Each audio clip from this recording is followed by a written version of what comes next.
Hope आपको numbers का concept clear हो गया होगा। ओके, सो अब चैप्टर की स्टार्टिंग होती है यूक्लिड्स डिवीजन लेम्मा। लेम्मा मतलब क्या होता है? लेम्मा मीन्स प्रूवन स्टेटमेंट, जो ऑलरेडी जिसको प्रूव कर दिया गया है। और आगे पढ़ेंगे इसके आगे यूक्लिड्स डिवीजन अल्गोरिदम। अल्गोरिदम मतलब एक प्रॉपर स्टेप होता है। जैसे आपके घर में अगर आपकी मम्मी ने बोला कि चाय बनाओ, तो चाय बनाओ तो उसका प्रॉपर स्टेप होता है। पहले पानी डाले, उसके बाद चाय पत्ती डाले गैस ऑन करके, उसके बाद वो बॉईल होने लगा, उसमें दूध डाला, फिर चीनी डाला। Okay, so this is the process. एक प्रॉपर अल्गोरिदम है, तो दैट इज़ कॉल्ड अल्गोरिदम। और लेम्मा को प्रूव करने की ज़रूरत नहीं है, that is proven statement. Okay, so this is Euclid's division lemma. Now ये क्या कहता है? Given positive integers a and b, there exist unique integers q and r satisfying a is equal to bq plus r, where r is greater than or equal to 0 and less than b। अब इसका मतलब क्या हो? ये बहुत simple है। ये जो आपको लैंग्वेज ऐसे पढ़ने में कॉम्प्लिकेटेड लग रहा है, बट ये बहुत सिंपल हुआ है। सो यूक्लिड्स डिवीजन लेम्मा क्या कहता है? Given positive integers a and b। Okay, आपके पास दो नंबर है a एंड b, ठीक है, टू नंबर से, where a is greater than b। Okay, a should be greater than b। तो there exist a unique integers q and r satisfying a is equal to be Q plus r. तो a अगर b से बड़ा है तो a को आप कैसे लिख सकते हो? a is equal to be Q plus R, जहाँ जो r होगा that will be greater than और equal to 0 and less than b। Okay, इस फॉर्म में आप लिख सकते हो। अब इसके लिए हम एक एग्जांपल लेते हैं कि इसके लिए। सो ये दोनों नंबर्स ले लिया 25 and 2। Okay, let's divide this. तो ये क्या आएगा? 25 a हो गया आपका, because a should be greater than b। तो ये अपना a, तो a को अंदर लिखना है, 2 से इसको डिवाइड करना है। ओके, तो ये क्या आ जाएगा? 2 1 ज़ा 2, 2 2 ज़ा 4 1। ओके, तो देखो ये आपका क्या हो गया? ये जो है ये आपका a है, that is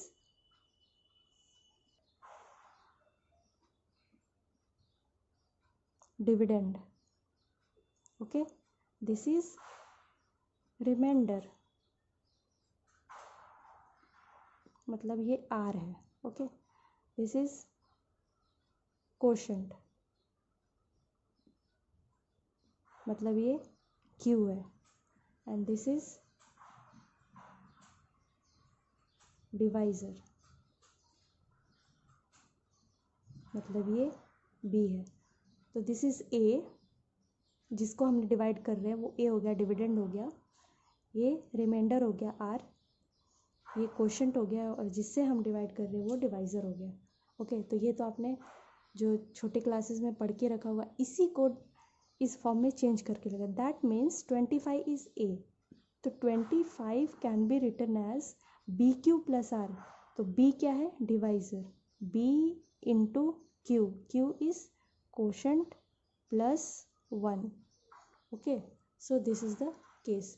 25 is equal to 2 into 12 plus 1। आप इसको सॉल्व करोगे तो इज इक्वल टू 25 भी आ जाएगा। So dividend is equal to divisor into quotient plus remainder, इसी को लिख दिया a is equal to be Q plus R. So this is Euclid's division lemma. Okay, so अब इसी कॉन्सेप्ट पे, यूक्लिड्स डिविजन लेम्मा के कॉन्सेप्ट पे, ये आपका लेम्मा एक फिक्स हो गया, a is equal to be Q plus R. अब इसी पे हम यूक्लिड्स डिविजन अल्गोरिदम पढ़ेंगे। Okay, see this is the first example, Euclid's division algorithm. इसको हम जो a is equal to be Q plus आर है, हमको कहाँ यूज़ करना है? We have to use this to find HCF। इसका एक पर्टिकुलर स्टेप है, देखिए ये रहा स्टेप 1, स्टेप 2, स्टेप 3, ये रहा पर्टिकुलर स्टेप। इसको आपको फॉलो करके इसको सॉल्व करना रहेगा, ठीक है। तो these examples are very important, ठीक है, एग्जाम्पल आप कर लीजिएगा। मैं स्टार्ट करूँगी exercise. Okay, we will start with the exercise. So यहाँ पे मैं एक और चीज़ डिस्कस करना चाहूँगी, that is fundamental theorem of arithmetic. जैसे कि आप ये देख सकते हैं, ओके। इसके पहले है first exercise, but we will discuss this one and then start exercise in the next video, okay. So आपको वीडियो को पूरा देखना पड़ेगा, पूरा देखोगे तभी समझ में आएगा। अभी बोलोगे मैम इतना लंबा लंबा वीडियो बना दिया, नहीं। अब जैसे क्लास होता है, अगर आप जाते हो स्कूल होता है तो क्लास कितने 45 मिनट्स का क्लास होता है ना, तो फिर वैसे ही आपको लंबा वीडियो का लेंथ नहीं देखना है, आपको देखना है समझ में आ रहा है कि नहीं आ रहा है, okay. So first what here we are going to discuss fundamental theorem of arithmetic.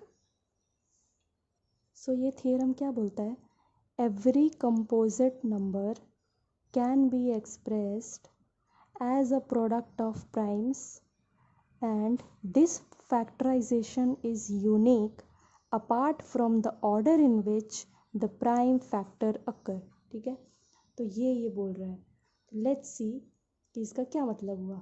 So ये क्या कहता है कि आप कोई भी एक नंबर ले लो, फॉर एग्जांपल आप 24 ले लेते हो, ठीक है। 24 को अगर हम सॉल्व करेंगे, इसको प्राइम फैक्टराइजेशन करना है, तो ये तो आता ही है 2 12 ज़ा 2 6 ज़ा 2 3 ज़ा एंड 3 1 ज़ा। तो क्या कहता है, every composite number, this is a composite number, it has more than 2 factors, okay. So every composite number can be expressed as a product of primes. तो जैसे हमने 24 लिखा, 24 लिखा तो ये सारे क्या आ गए, प्रोडक्ट ऑफ प्राइम्स।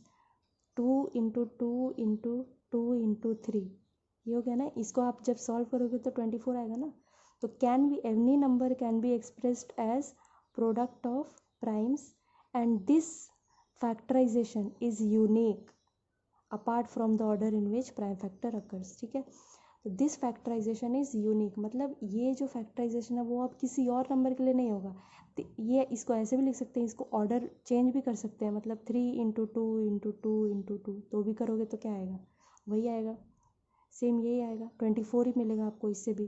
तो ऑर्डर मैटर नहीं करता। मैंने यहाँ 2 से सॉल्व किया तो यहाँ मैं 3 से भी कुछ सॉल्व कर सकती हूँ, 3 8 ज़ा 24 करके, तो भी आप कैसे भी करोगे तो आपको आंसर यही आने वाला है।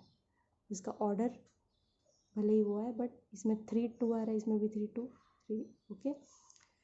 तो इस तरह से ये फंडामेंटल थ्योरम ऑफ अरिथमेटिक है। This factorization is unique. अब ये फैक्ट मतलब 3 इंटू 2 इंटू 2 इंटू 2 अब किसी और नंबर के लिए नहीं होगा, अब ये सिर्फ 24 के लिए ही है। सो this is the fundamental theorem of arithmetic, okay. So I hope आपको आज का कॉन्सेप्ट क्लियर हो गया। एक तरह से इंट्रोडक्शन ऑफ द चैप्टर था। नाउ अब जो सेकेंड वीडियो रहेगा उसमें से हम लोग एक्सरसाइज स्टार्ट करेंगे, okay. So please stay tuned और आप पूरा वीडियो को देखिए, उसके बाद एक्सप्लेनेशन नहीं समझ में आएगा तो मुझे कमेंट सेक्शन में कमेंट करिए, ओके। वीडियो का लेंथ मत देखिए, 10 मिनट का है, 14 मिनट्स का है। So you have to watch full video. अगर आपको अच्छे से समझना है तो पूरा वीडियो देखना होगा and you have to subscribe to the channel. आगे पूरा मैं 10th क्लास का मैथ्स कराने वाली हूँ, so please stay tuned and do subscribe to the channel. Take care. Bye bye.